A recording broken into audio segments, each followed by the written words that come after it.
Olá, irmãos, saúdo cada um de vocês com a graça e a paz do nosso Senhor Jesus Cristo, amém?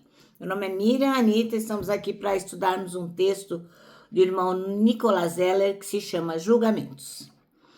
Este texto foi escrito para o Manancial, que é um livro publicado pela União Feminina Missionária Batista do Brasil, que oferece mensagens escritas através da Palavra de Deus, que é a Bíblia, com o objetivo de inspirar, confortar, fortalecer e edificar a vida espiritual, a minha, a sua vida espiritual. Vocês sabem que eu não escrevi o texto, foi o irmão Nicolas Zeller quem escreveu. Por isso, que eu vou fazer? Vou ler com os irmãos e contar aquilo que eu entendi. Então, antes de efetivamente iniciarmos orando, vou pedir que vocês compartilhem esta mensagem, que vocês sabem que é feita de modo bem caseiro, mas que contém a palavra de Deus, e nisso ela é muito preciosa, tá bom? Então, vamos orar? Senhor Jesus, que nós possamos compreender a importância de não julgarmos e a importância de mostrar aos outros a nossa identidade em Cristo. É o que te pedimos, não porque mereçamos, mas em teu nome, Jesus. Amém. Bem, o nosso texto está em Atos, nós vamos ler o capítulo 28, de 1 até o versículo 10. E diz assim, quando o irmão Paulo vai para Malta, né? Na verdade, é uma ilha. E havendo escapado, então souberam que a ilha se chamava Malta. E os bárbaros usaram conosco de não pouca humanidade, porque, acendendo uma grande fogueira, recolheram todos por causa da chuva que caía e por causa do frio.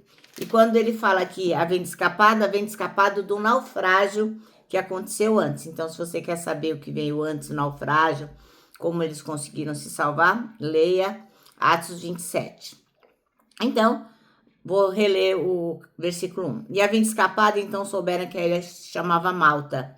E os bárbaros usaram conosco de não pouca humanidade, porque acendendo uma grande fogueira, nos recolheram a todos por causa da chuva que caía e por causa do frio.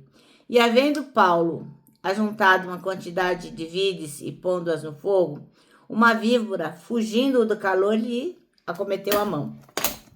E os bárbaros, vendo-lhe a víbora pendurada na mão, diziam uns aos outros: certamente este homem é homicida, visto como, escapando do mar, a justiça não o deixa viver. Mas, sacudindo ele a víbora no fogo, não sofreu nenhum mal. E eles esperavam que viesse a inchar ou cair morto de repente. Mas, tendo esperado já muito e vendo que nenhum incômodo lhe sobrevinha, mudando de parecer, diziam que era um deus. E ali, próximo daquele lugar, havia umas herdades que pertencia ao principal da ilha, por nome Públio, o qual nos recebeu e hospedou benignamente por 3 dias. E aconteceu estar de cama, enfermo de febre e disenteria, o pai de Públio, que Paulo foi ver. E havendo orado, pôs as mãos sobre ele e o curou. Feito, pois isto, vieram também ter com ele os demais que na ilha tinham enfermidades e sararam, os quais nos distinguiram também como muitas honras, e havendo de navegar, nos proveram as coisas necessárias. Amém? Bom, então, o nosso texto chama-se Julgamentos. E aí vai contar o quê? Que depois do naufrágio, né? O irmão Paulo, o apóstolo Paulo, chegaram lá nessa ilha. E todos os companheiros que estavam com ele no navio foram super bem recebidos pelo pessoal que estava lá. Eles foram super humanos, né? Eles ficaram preocupados que estava chovendo, estava frio, fizeram uma fogueirona para eles, enfim.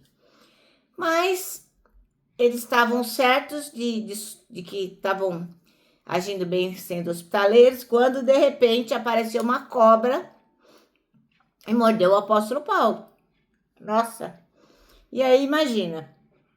Imediatamente o povo lá falou: ah, desse aí, cara, não tem jeito não. Realmente ele foi condenado e está sendo levado para ser preso porque ele merece. Porque se salvou de um naufrágio e agora uma cobra vai morder, é porque Deus está castigando. Então, eles achavam assim, que o fato de ele não morrer no naufrágio talvez fosse uma pausa para que Deus pudesse castigá-lo. Mas o irmão Paulo, o que ele fez? Sacudiu a víbora no fogo e ficou bem. Não ficou doente, não inchou, não morreu envenenado, nada disso. E aí, os nativos, as pessoas que moravam lá, que tinham julgado que Paulo era um assassino, que realmente Deus estava castigando, eles mudaram de opinião, né? Aí pensaram assim: ah, esse cara aí é um Deus. Uma cobra pica ele e ele não morre? Ah, esse cara é um Deus. E aí a gente percebe, né, a rapidez com que a gente muda de ideia. Antes ele era um homicida, um assassino, e agora ele era um Deus. Por quê? A gente baseia os nossos julgamentos naquilo que a gente vê e não naquilo que realmente está acontecendo. Bem, o fato de Paulo, do irmão Paulo estar lá em Malta, foi também momentos de grandes desafios. E aí o que ele fez? Ele aproveitou a oportunidade para realizar curas e pregar o nome de Jesus Cristo, né? E por meio da vida dele, pelo que ele fazia, pelo que ele dizia, ele demonstrou que o verdadeiro poder não vinha dele, né? Não é porque ele era um Deus, mas porque ele tinha poder, porque ele servia ao Deus verdadeiro, ao Deus único e verdadeiro.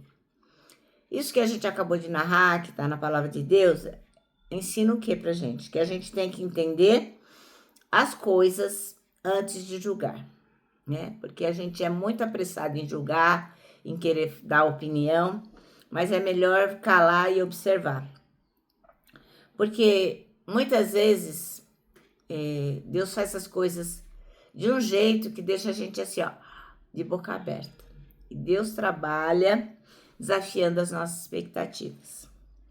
E Deus também vai ensinar a gente o quê?